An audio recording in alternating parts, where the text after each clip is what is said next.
Hello, hello, hello. Good evening, viewers. Your international Mkulima is back at it again, ready to continue preaching the gospel of agriculture, which remains the backbone of Africa's economy. Now, agriculture carries the responsibility of feeding the growing population of the world. At the same time, agriculture sustains the livelihood of very many people in the rural areas, and also agriculture ensures that countries are earning revenue through foreign exchange. Now, here on the program, we've made it our thing, kutembea inchi mbalimbali, just going to learn from different farmers across the world. Sometime in the year, tuliingia pale US, tukajifundisha mambo ya dairy farming and how to boost our milk production. Also, tulienda pale Tanzania to learn so much about what we can do with our arid and semi-arid land, and we learned that growth of grapes can actually survive well in these areas. And today again here on the program, hatutakuwa hapa Kenya, tunaenda hadi pale Uganda to learn so much about mixed farming and the importance of integrated pest management measures. Si kila siku kutumia makemikali tu pale kwa shamba. So let's go all the way to Tororo, Uganda to learn so much from our farmer of the day.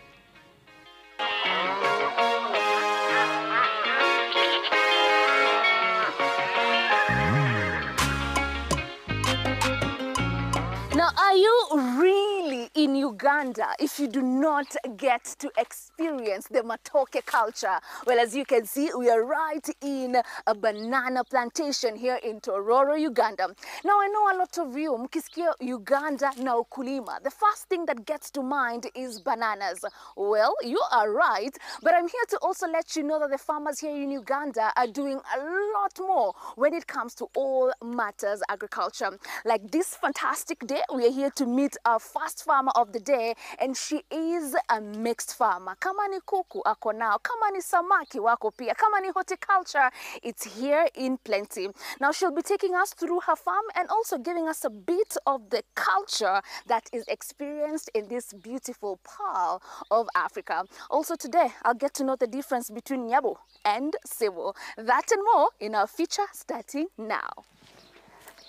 Hello. Hello, nice to see you. Hi, Martha. Hi. How are you? I'm fine. Look at you. You look so gorgeous. Thank you. Please tell me what you're wearing. What do we call it? What is happening here this morning? Actually, I'm wearing a gomesi. This is our traditional wear here in Uganda.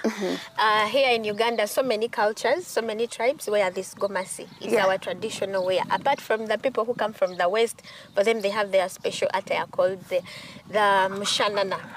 So in the Eastern, Northern, Central, we wear gomesi. Gomesi. Yes. It's so beautiful. Thank and you. I'd like to have one. Actually, I have one for you. Oh, really? Yes. So can I get dressed up now? Yes, let me call someone. All right. There you go. So I'm getting dressed in Ngomesi. So today we are going to be experiencing the Ugandan culture in the farm. Let's do this.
You look so smart. Thank you so much. I'm so happy. Yes. So now can we get into the farm? It's okay. It's all right, let's go. Thank you so very much, Martha, for having us in your farm. And I just want us to start from reintroducing yourself. Tell us your names and what you do here in Tororo, Uganda. Okay. My name is Martha Owino. I am married with 2 children in Tororo district, and here is our farm. It's called Zoe Farms and Fisheries. So when did you start farming, and also what inspired you to become such a great farmer here? Actually, my story is quite interesting why I joined farming. It was one time I used to work. Actually, I'm an accountant by profession, and you know, we used to stay in town, and you know, buying these tomatoes, onions, those small things was so hectic. So I decided to come up with a backyard garden at my home in town. And then I grow tomatoes, onions, so I grow them like enough. So I have friends who come around and they admire what I do, and they begin buying from me. So in that process of them buying from me like that, I saw I was earning money. So I decided, why not join farming on a larger scale? So that's how I joined farming. How many years ago was that? That was 3 years ago. Right. Yes. So now you no longer go to the soko to buy tomatoes? No. Great. So when you were starting out, I want you to take us through what particular crops did you start with, because there's just so much. Talk to us about the different crops that you have in these farms, including the animals as well. I grow majorly vegetables because that's what most people around here buy, because that's ready market for me. I grow sukuma wiki, I grow tomatoes, I grow onions, and so many other things. And also, when I saw I was earning, so I got enough money, I decided to invest in other things. That's how I came up with the poultry, the piggery, and a cow at my farm. So when I walk around Tororo, all right, I'll be here for a few days and I'll be walking around with you. Please tell me, what will I commonly find a lot of farmers growing or keeping in their farms? Our staple food, mostly people grow matoke. When you go to the market, you'll find matoke in plenty. And they grow sweet potatoes, cassava. Actually, here we eat kalo. That is cassava bread, let's say millet bread. It's called? Kalo. Kalo. Yes. So your bread is cassava bread? Yes, mixed with millet flour. Great. And what is the weather like? And also, what kind of soils are found here? Here in eastern Uganda, the soils are fertile. We have fertile soils. Actually, right now we are in the dry season, but we are managing. And what is the weather like? We have 2 seasons. We have the wet and the dry season. So during the wet season, we have a lot of harvest, and then the dry season we don't normally grow a lot because the weather is harsh on the crops. So the different horticultural crops you have is onions, tomatoes, sukuma wiki, the vegetables, cabbages. Right. That's what you have at the farm. So how often do you come here to do the work in the farm? How many people do you work with, and what are your planting times? Actually, I quit my job to come and focus on farming. So most of the times I'm at the farm, and I actually have a staff of 5 people who work on the farm in different enterprises, just like I told you. Yes, and actually around here, I have actually mingled a lot with local women around. So I also get cheap labor from them. I have also trained them on horticulture. I don't want to benefit alone, but I want the community around me to also benefit. Right. So I teach them on how to grow vegetables. So when you move around my community, you find that most women are also doing vegetables. Right. Yes. So when it comes to growing your vegetables around here, where do you get your seeds from? And also help us understand the kind of labor that is found here. We are trying to also compare how much does it cost to do agriculture here, and is there so much agricultural land when someone wants to start? Is there land you can lease, or how does it go? Agriculture is not as hard as they think. You can start with a small capital, as you have, like you can, like for example here, here at my farm, this is actually family land, but also getting land is not hard because they hire an acre of land here at 100,000 shillings, Uganda shillings. But that is, you pay per season. So that is like 6 months. For 100,000? For 100,000 shillings. Ugandan shillings. All right. That is an acre. Right. Yes. So that one you get for around 6 months. Yes. So it's quite affordable. Yeah, it is affordable. Right. So here in this farm, are you doing rain-fed or agriculture, or you're also doing irrigation? We are doing somehow irrigation, but you know when the weather is so hot, the water also reduces. So you find that the water is so hard to get. So we are doing both. Right. Yes. Maybe you can tell us so far some of the challenges that you have faced in the agricultural sector. Okay, the challenges I've faced, you know, like the labor around. You see now, like they saw me leave town, come to the village. They know that lady has money, so they overcharge you. Oh! So that is quite a problem. You know, if you call someone to come and do just small work, they overcharge you. And also, I'm facing a problem of the harsh weather. Right. Yes, so you can see right now we are in the dry season. The crops are not that nice, but we are trying to lobby from the government to help us install irrigation schemes. So we are in the process. Right. Do we have a lot of young people in agriculture here in Uganda? Oh yes, we do. We have so many. I also got inspired. I know the youth right now are so much on social media, and you know right now the content that is on social media is all about farming. Right. So you find so many youth are trying with farming, and they are really progressing. Right. Yes. So I want us to walk a bit in your farm. Yes. And first I can see we have onions down here. Yes. So tell us, where do you get your seeds for the onions, and also the agriculture that you do here? Are you growing a lot of hybrid varieties, or people are growing the indigenous as well? I buy my seeds from town, but also when you're choosing seeds, on what to grow, you have to consider the quality. You don't just have to buy seeds just because you want to grow. If you want to gain a lot from farming, you have to do research on the quality of the seed. So I get my seeds from the agro shops in town. So you get the hybrid varieties? I do mostly hybrid, but then when I bring hybrid, we do them organically at the farm. So why are you very keen on organic farming? You know why I'm very keen on organic? So many chemicals, so many people are inventing chemicals because they want money, but the effects of those chemicals on our soils is terrible.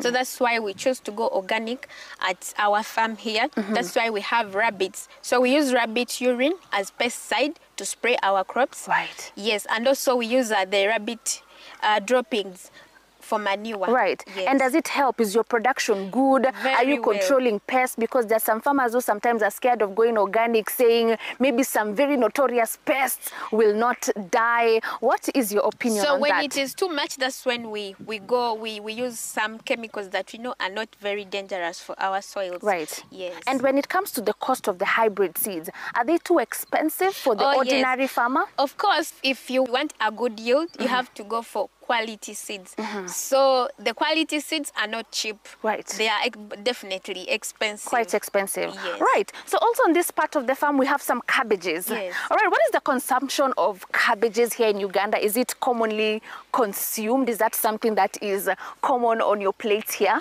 Yes. Mostly the cabbages and the sukuma wiki. You know, they are cheap. We have homesteads who can't afford to buy meat every day. You find cabbages, you get a head of cabbage at 1,000. It's enough to feed your family. Right. Yes, so that's why we grow so much of the vegetables that cheap people can afford. Right. Yeah. And is accessing markets easy for you? Because sometimes, and I'm giving you that because we've traveled to different parts of the world, and sometimes farmers are discouraged because they're saying market is so hard to get, or sometimes when you go to the market, the prices are not good. What is your thought on that? So the market here at the farm is, we get market from our community. You find that the vegetables we grow here are for daily consumption. So the market is not that hard to get, and also I supply some vegetables to the restaurants in town and also the markets in town, so it's not hard. Right. Yes. So when you're supplying to the restaurants, do you have some sort of a contract on this particular vegetable? Yes, we do have contracts with them. Like most of them, like they pay me monthly. I supply on a daily basis. Right. So that's how I do. Right. Yes. So every day you have market, Yes. whether it's from the women around you or also from the hotels. From town and also the markets. By the way, you need to move around our markets in town. You see how our market looks like. Will you take me? I'll take you definitely. Great. All right. So we're moving to the other side of the farm. Yes. And as we walk there, I'm seeing you're also utilizing the use of gunias, use of buckets. Of course, that's how my story came about. When I was doing backyard farming in my home in town, grown. I was using buckets to grow the vegetables. I was using the tires and also the sacks to grow vegetables. I didn't have land, Right. so I was just utilizing the verandas and the backspace. Right. So for the young people who are saying, I want to get into agriculture, but I can't experiment because I don't have land, maybe you can give them a piece of advice on how they can utilize the common things that they have. To start farming, just like I told you, you don't need a lot of money. You can use the available materials like paint buckets, you know, those things that we can actually use those things to grow vegetables, like they use tires instead of throwing them away.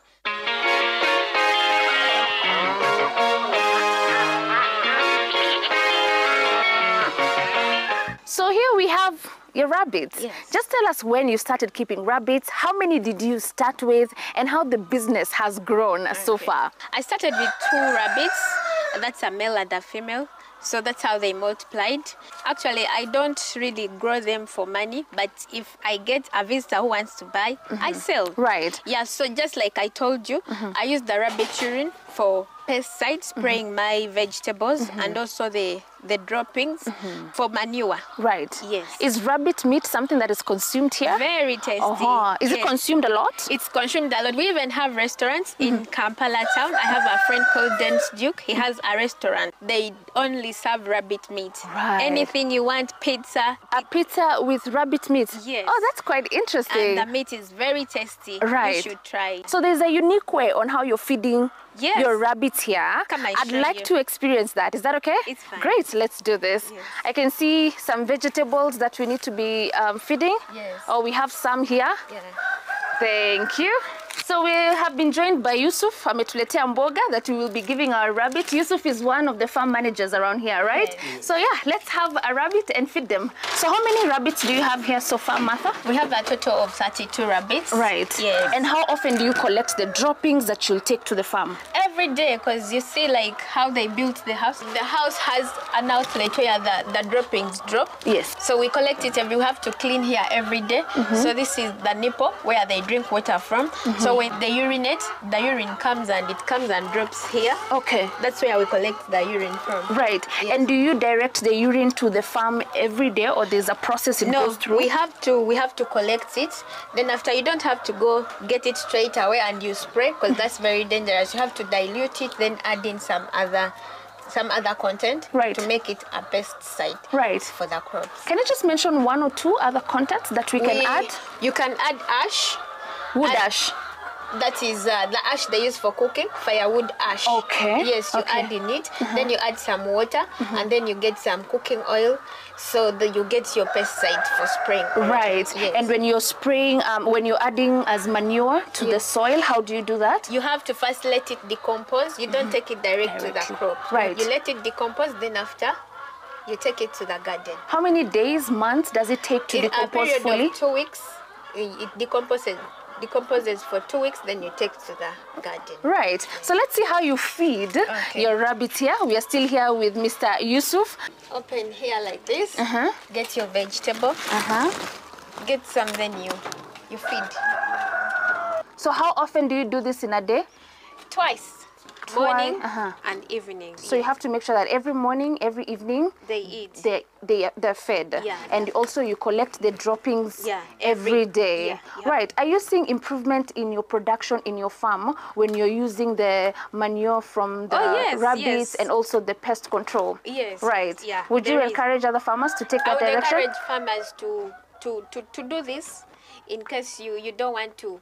There are some people who don't eat vegetables that are sprayed by chemicals. They prefer organic foods. So Right. I would encourage them to when you're growing vegetables, please add with the animals on your farm to get the manure and everything and so on. Right.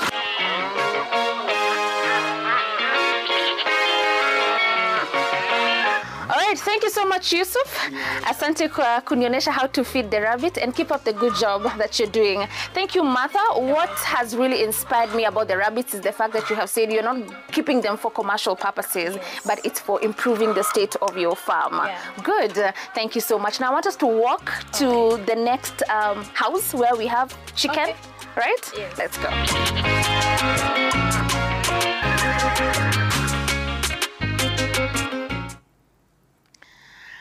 It was such a fantastic conversation with Martha, a young farmer all the way in Tororo, Uganda.